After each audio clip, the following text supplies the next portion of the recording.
Olá pessoal, sou a professora Cristiane Pegorari, professora de Direito Penal, e estou aqui hoje para tratar de algumas dicas da nossa disciplina para o exame da OAB.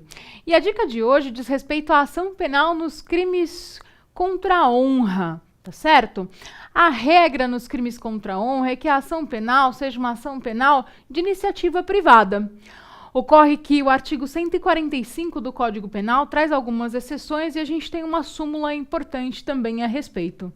Então, a regra é que seja uma ação penal privada para os crimes contra a honra previstos no Código Penal: injúria, calúnia, difamação.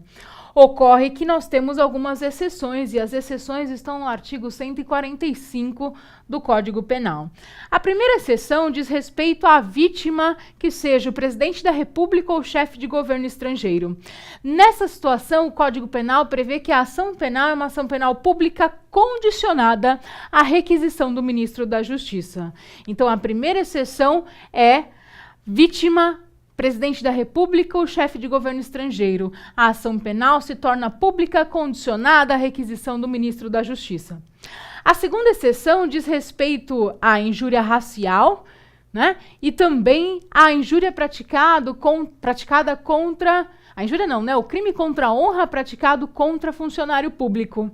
Nessas situações, o Código Penal prevê que a ação penal é pública condicionada à representação da vítima.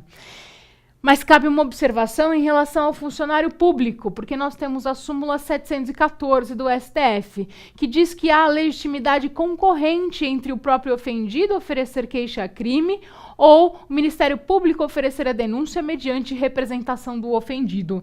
Então, tomem cuidado em relação ao funcionário público por conta da súmula 714 do STF.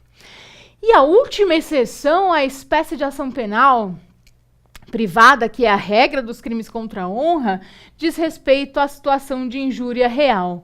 Quando nós temos uma situação de injúria real, a ação penal é uma ação penal pública incondicionada, tá certo? Então, tomem cuidado, a regra é a ação penal privada, mas eu tenho basicamente 4 exceções, né? Ação penal pública condicionada à requisição do ministro da Justiça se a vítima for presidente da República ou chefe de governo estrangeiro. Ação penal pública condicionada à representação da vítima se tratar de injúria racial ou se a vítima for funcionário público. Lembrando que em relação ao funcionário público tem a súmula 714 do STF. E por fim, no caso de injúria real, a ação penal é pública incondicionada. Tá certo, pessoal? Tomem cuidado com a natureza da ação penal. Nunca se esqueçam de observar se os crimes têm disposições gerais. Nas disposições gerais, quase sempre existe uma referência à ação penal ou pode ter alguma modificação em relação à ação penal. Tá certo? É o que acontece nos crimes sexuais, nós temos aqui nos crimes contra a honra, então fiquem atentos às disposições gerais dos crimes. Tá certo? Então, bons estudos, boa sorte, até a próxima.